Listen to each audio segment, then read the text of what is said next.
Hi everyone, it's Kasia from Tarot Map, and I just wanted to make a video for appreciating 2023, and I wanted to share with you my new weaver. If you are signed up for my newsletter, you have probably read, if you open them, you have probably read my struggle with this year's weaver. So her name is Braid, and she's of a Yudogan of the bear claw. So I think there's a strong bear medicine for me in 2023. But when I pulled her, and you know, I love her, but when I pulled her and I started reading the book, and she's of the South Weavers, she's from the Bone Clan. She has a mantle, a rattle, moon necklace, hair jewels.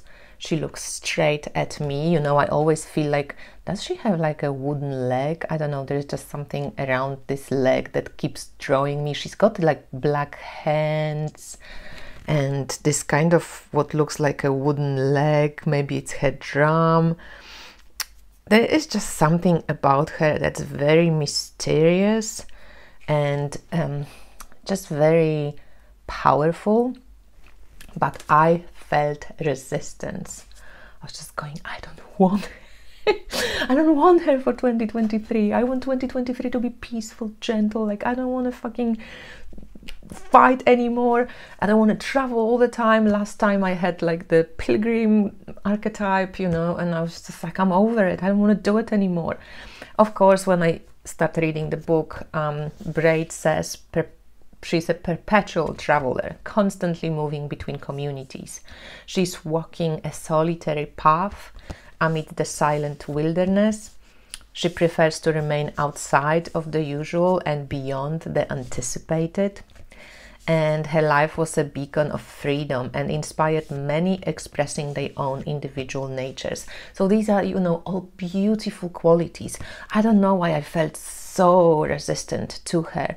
I guess it's because I read The Perpetual Traveler, then I read about the warrior spirit, and I don't know, I just kept writing it in my diary, you know, and I was thinking, I'm just resistant, I resist her energy, and that's why I think she is going to be probably one of the most potent weaver teachers for me, especially this year, of course.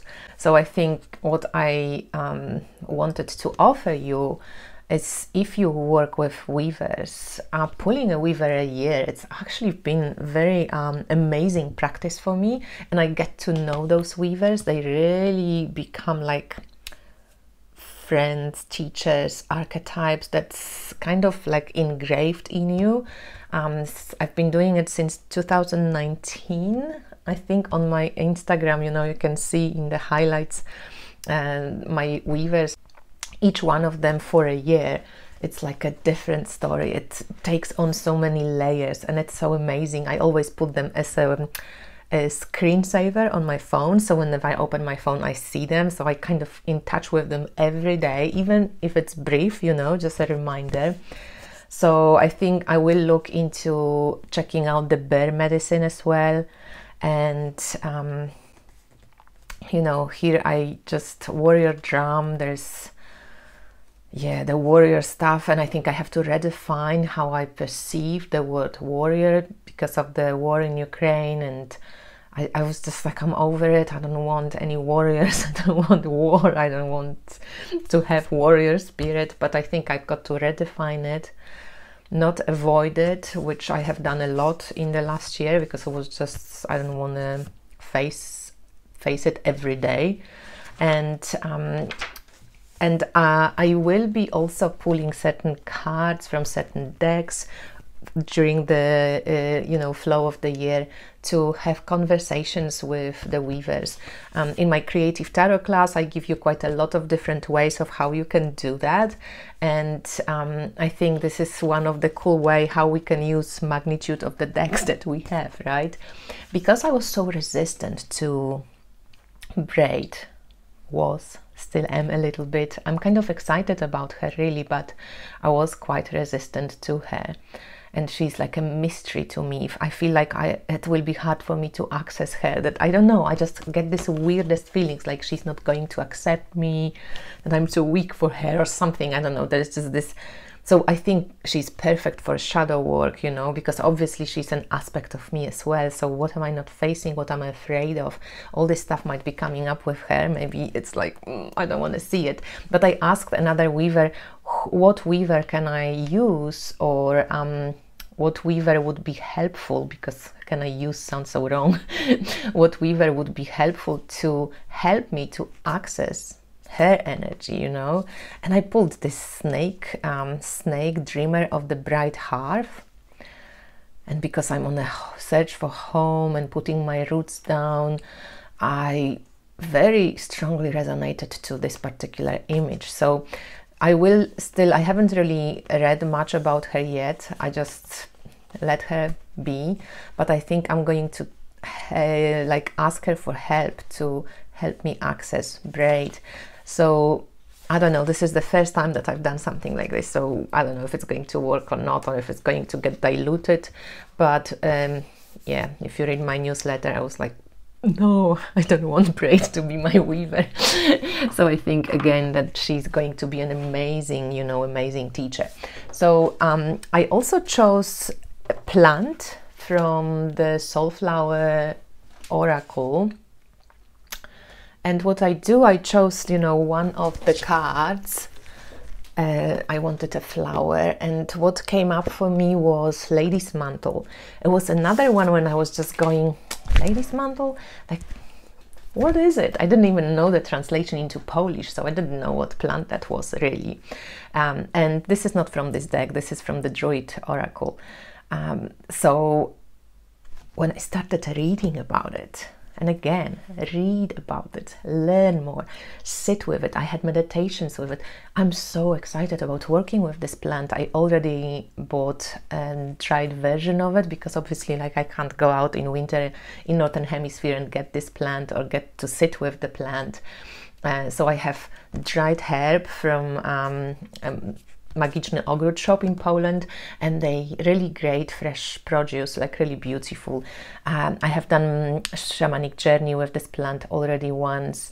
I've read everything I had at my home, and I have a lot of herbal books on this plant. I've listened to some YouTube videos from people in my country as well as in English about this beautiful plant. I love that in Druid Oracle, because she's such a feminine card. There is, you know, this Sheila Nagiq image in the background. There's also some part of it connected because it's from Rosea family. So there's also little rose bushes, wild bushes here. It's such an alchemical, her Latin name is Alchemilla vulgaris. It's so beautiful.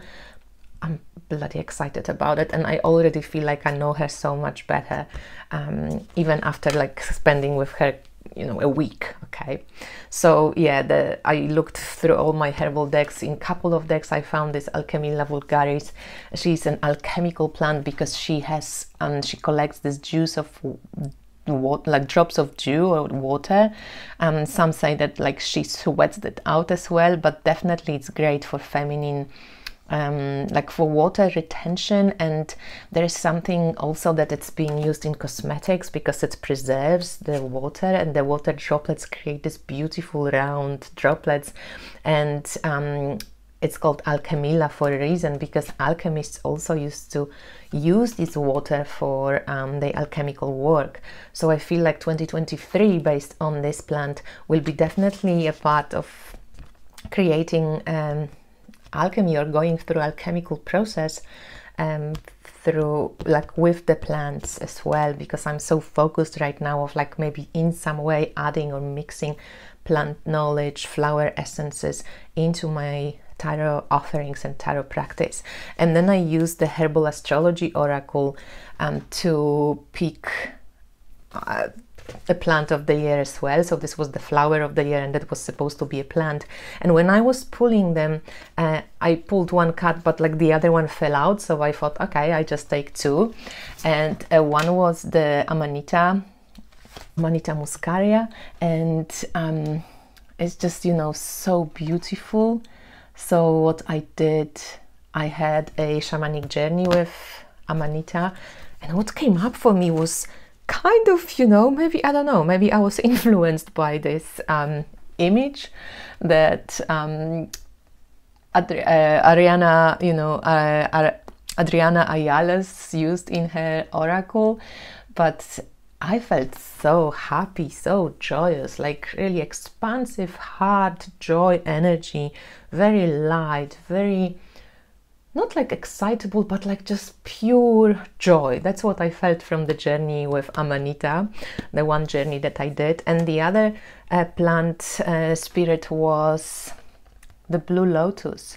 And I have been actually working with Blue Lotus before without even knowing it, because I have been drinking a lot of Blue Lotus tea from Anima Mundi, actually, which is really good quality. The tea I got from my friend Jen, and I noticed how more expansive my dreams were, and how I could remember my dreams, and I usually don't remember much of my dreams. And here this Blue Lotus is like such a beautiful combination of sun and moon, and you know, it's just like so gorgeous how it looks here. So these are my 3 plants for 2023, Alchemilla vulgaris, Blue Lotus, and Amanita muscaria.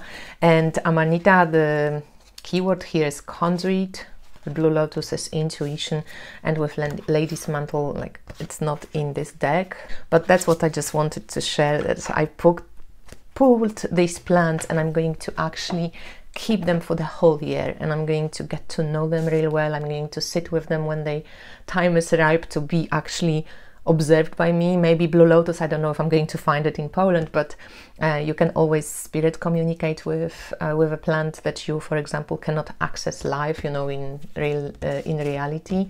But I'm really excited about Alchemilla vulgaris because she is all around me, and I'm just really curious about getting to know her. So this is what I wanted to share as an entrance into 2023. As I said in my previous video on Tarot de Marseille collection, which you can see, I just uploaded it before this video. Yeah, I'm still offering the Where is the Full heading readings in 2023. On the 18th of January, I'm off to Vipassana for 10 days of silent retreat, and I'm really excited about it, and also scared because I know it's really hard work. I've been there, I've done it already 3 times. This is my 4th time, but the last time I went, it was 2018, so a long time ago. But we have a really beautiful center here in Poland, and I'm going to go. And when I come back, there is 1 more month in February when the Where is the Full readings are available, and then they're going off the website till the next year. So take a look if you would like to get this reading as a, you know, invitation to conversation with the archetypes of the tarot for 2023. Hit me up. You also get an astrological kind of forecast for the year with the main transits. And yeah, I'd love to hear about your New Year practices. How do you kind of say hello to a new year? Let me know, please, and I speak to you soon. Bye.